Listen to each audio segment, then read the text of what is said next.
It was a calm and peaceful afternoon. The sun was slowly setting, casting a warm golden light over the quiet street. Emily was walking slowly, her hand resting gently on the harness of her guide dog, Max. Max walked confidently in front of her, always guiding her with care. To anyone passing by, it seemed like a normal scene, a blind woman with her dog, making her way down the street like she had done many times before. But what people didn't know was that Max wasn't an ordinary guide dog. He wasn't just trained to help Emily get around. Max had a history, a special past that no one could guess by just looking at him. He had been through situations much more dangerous than guiding someone across a street or helping them avoid obstacles. Max was a hero in his own way, but only Emily knew the full story of what he had done before becoming her companion. Emily lived a quiet life. She didn't need much to be happy, just Max, her sense of peace, and the strength that she had built over the years. Although she couldn't see the world, she had learned to navigate it with her other senses. Her sharp hearing allowed her to pick up sounds most people would miss. Her sense of touch helped her understand her surroundings better than most could imagine. And then there was Max, her loyal friend, her protector, her eyes. They had been together for years, and their bond was something truly special. Max knew Emily's every move, her every mood. He could tell when she was tired, when she was worried, or when she was happy. In return, Emily trusted Max completely. She knew that no matter what happened, Max would be there for her. Together, they had faced many challenges in life, from navigating crowded streets to dealing with the occasional rude stranger who didn't understand her blindness. But today would be different. Today, they would face a new kind of challenge, one that neither of them saw coming. As Emily and Max walked down the quiet street, the sound of roaring engines filled the air. At first, it was distant, just a low rumble in the background.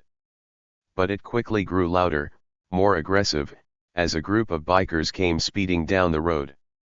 There were 5 of them, their loud motorcycles echoing like thunder as they got closer and closer.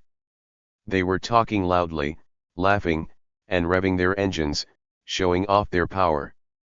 Emily couldn't see them, but she could feel their presence. The vibrations of the engines rattled through the ground and up into her feet, sending a chill through her body. A feeling of unease washed over her. She didn't like crowds, especially not loud and rowdy ones like this.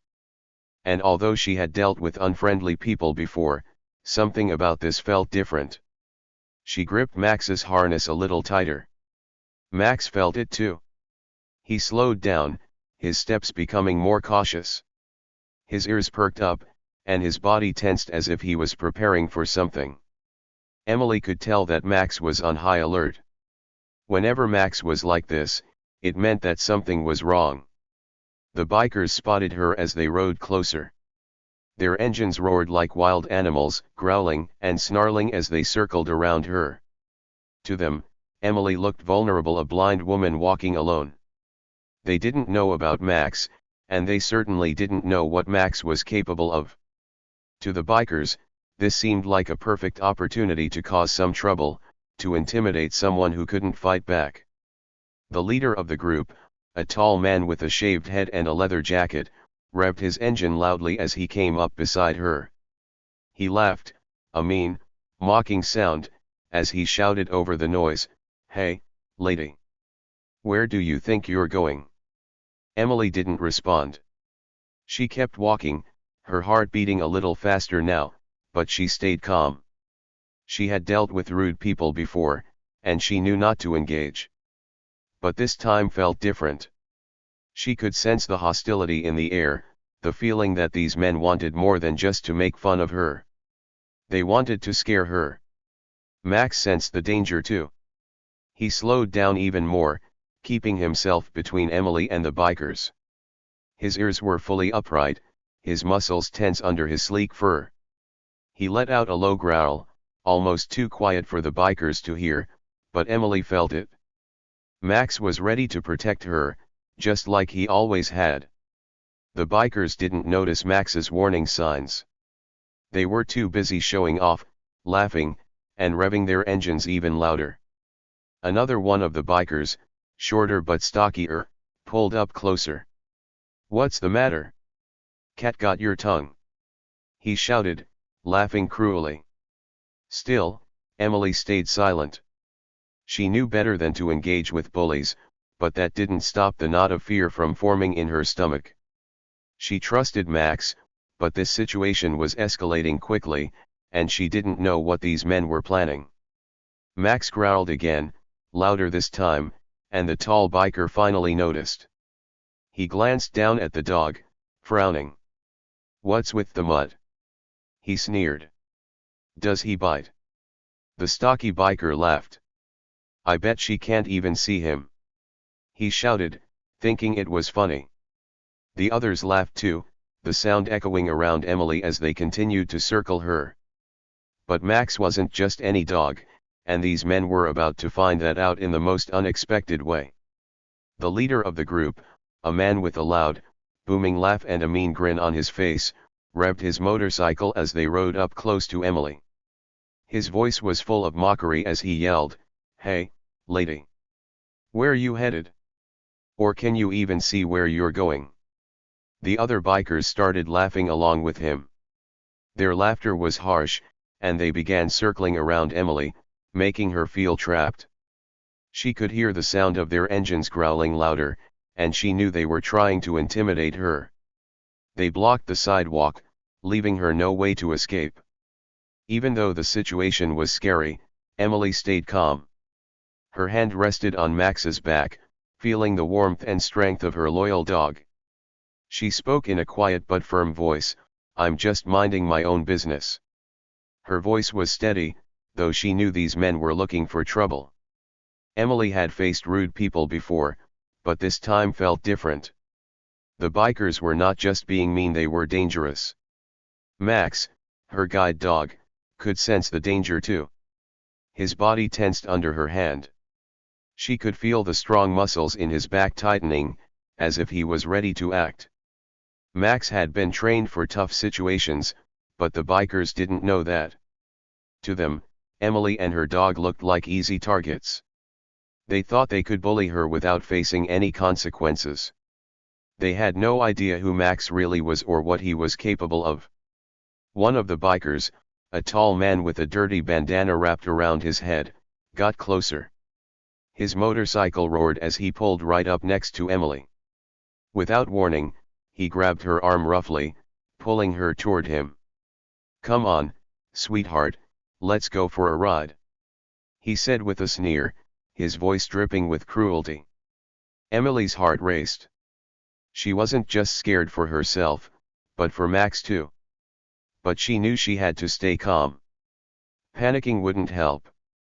She felt Max shift beside her, his body still tense, but he hadn't moved yet. Max let out a low, deep growl, a sound that sent a shiver down Emily's spine. She could feel his protectiveness growing, but she gently whispered to him, "Not yet, boy, not yet." Max was trained to wait for Emily's command. He wouldn't attack unless she gave him the signal.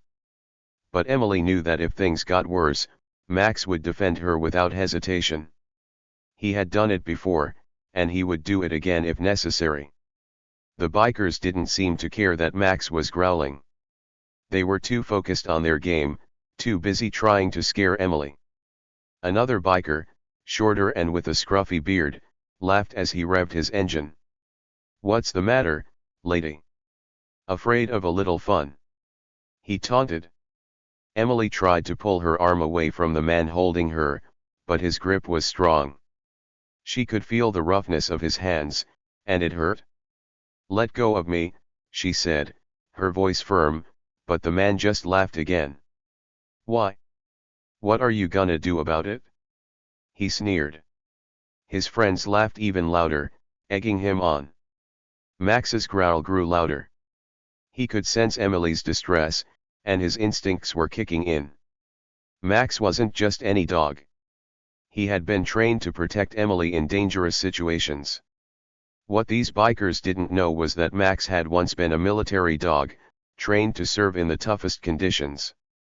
He had faced danger before much worse than a group of bikers. As the man continued to hold Emily, Max's body grew even more tense. Emily knew that Max was waiting for her signal, but the situation was getting out of hand.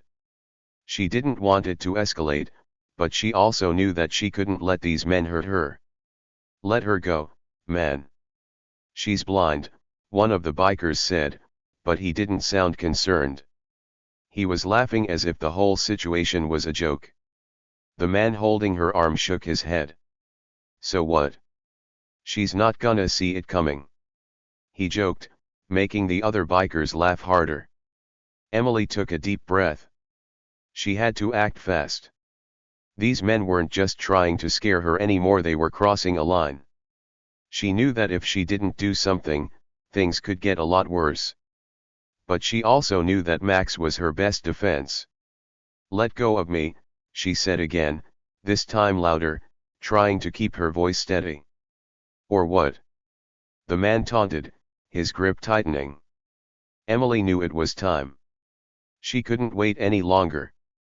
The danger was too real now. She whispered one simple word to Max, the word he had been trained to respond to in moments like this. "Now." As soon as Emily gave the command, Max sprang into action. With lightning speed, he lunged forward, his powerful jaws clamping down on the man's arm. The man screamed in pain and let go of Emily, stumbling backward. Max didn't release his grip right away, he held on just long enough to make sure the man wouldn't try anything else. The other bikers stopped laughing. Their smiles disappeared as they realized that this wasn't a game anymore. Max stood protectively in front of Emily, his body low to the ground, ready to defend her if any of them tried to come closer. "What the hell?" one of the bikers yelled, backing away from Max.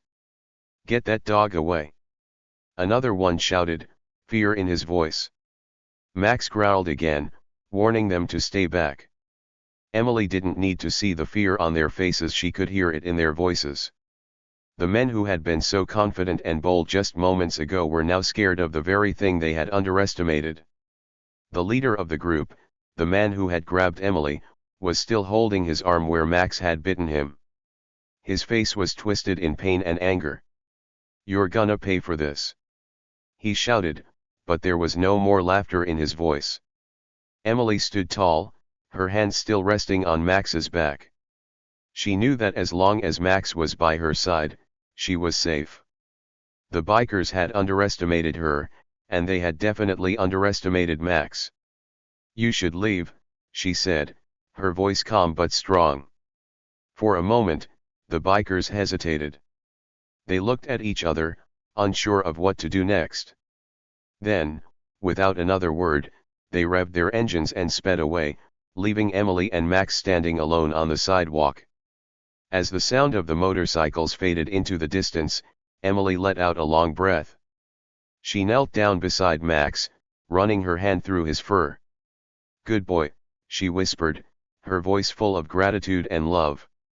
Max wagged his tail, the tension in his body finally easing.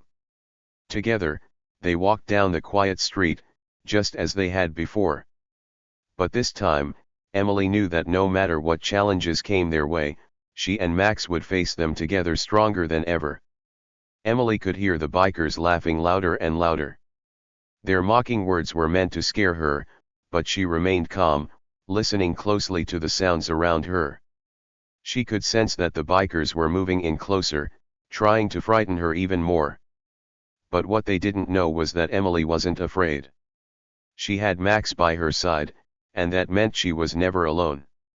Max's growl grew deeper, a low, rumbling sound that came from his chest. Emily could feel his muscles tensing, his body ready to protect her. Max was more than just a guide dog, he was her protector, her eyes, and her strength. He had been trained for moments like this, and even though Emily couldn't see what was happening, she trusted Max completely. She knew that he would never let anyone hurt her. As the bikers circled around, Emily's mind drifted back to what she knew about Max's past. Before he became her guide dog, Max had been part of the special forces. He had been trained by the military to handle dangerous situations, to protect and defend. Max had been in war zones, working alongside soldiers. He had faced real danger, much worse than a group of bullies on motorcycles. Emily had heard stories from Max's trainers about how he had saved lives, how brave and strong he had been. Even though Max had retired from the military, those instincts never left him. He was always ready to act, always ready to defend those he loved. One of the bikers got bolder. He stepped closer and shoved Emily roughly, trying to push her off balance. But before Emily could react, Max moved like lightning. With a speed that surprised everyone, he lunged forward, knocking the man off balance. The biker stumbled backward, completely caught off guard. His eyes went wide with shock as he fell to the ground. "What the hell?" he yelled, scrambling to his feet. He had clearly not expected the dog to be so fast or so strong. The other bikers stopped laughing for a moment, their smiles fading as they realized that this wasn't going to be as easy as they thought. They had underestimated Emily and her dog. They had seen a blind woman and assumed she was helpless. But now they were starting to see that Max was no ordinary dog, and Emily was not as easy a target as they had believed. Emily didn't move. She stood calmly, her hand resting on Max's back, feeling the steady rise and fall of his breathing. Her voice was steady and calm as she spoke, "I wouldn't touch me again if I were you." She didn't raise her voice or sound angry, she didn't need to. She knew Max had the situation under control, and the bikers were starting to realize it too. The bikers exchanged nervous glances. Some of them laughed again, but this time the laughter was different. It wasn't full of confidence anymore. There was a new tension in the air. They were starting to get nervous. Max stood between Emily and the bikers, his eyes locked on their every move. He was watching them closely, ready to act if they tried anything else. One of the bikers, a tall man with a leather jacket covered in patches, stepped forward. He tried to act tough, puffing out his chest as he spoke. "You think your little dog is gonna scare us?" he said, his voice full of fake bravado. "We're not afraid of a mutt." But Max's growl cut through the man's words, low and threatening. It was a sound that made even the toughest men take a step back. The biker hesitated, unsure of what to do next. His bravado was starting to fade as he realized that Max wasn't backing down. Another biker, shorter and stockier, tried to laugh it off. "It's just a dog," he said, but his voice shook slightly. "What's he gonna do?" Emily didn't need to answer. She knew that Max was more than capable of protecting her. The bikers had no idea what they were dealing with. Max wasn't just a pet, he had been trained to take down threats much bigger than these men. He had been trained to protect, to serve, and to fight if necessary. The leader of the group, the one who had been knocked down by Max, rubbed his arm where the dog had hit him. He glared at Emily, anger and embarrassment clear on his face. "You'll pay for that," he spat, stepping forward as if to threaten her again. But before he could get too close, Max let out another growl, this time even louder. His teeth bared, his stance wide, Max was ready to act. The biker froze, clearly rethinking his decision to approach. Max had already shown that he wasn't afraid to defend Emily, and now the bikers were starting to believe it. "You should leave," Emily said calmly, her voice strong and steady. She wasn't yelling or begging, just stating a fact. "Before things get worse." The bikers hesitated, looking at each other uncertainly. The leader, still trying to save face, shook his head angrily, but he didn't step forward again. "Let's go," he muttered to his friends, his voice full of frustration. He didn't want to admit defeat, but he also didn't want to face Max again. One by one, the bikers got back on their motorcycles. Their engines roared to life as they revved them up, but the sound didn't have the same confidence it had before. They were leaving, and they knew they had been beaten.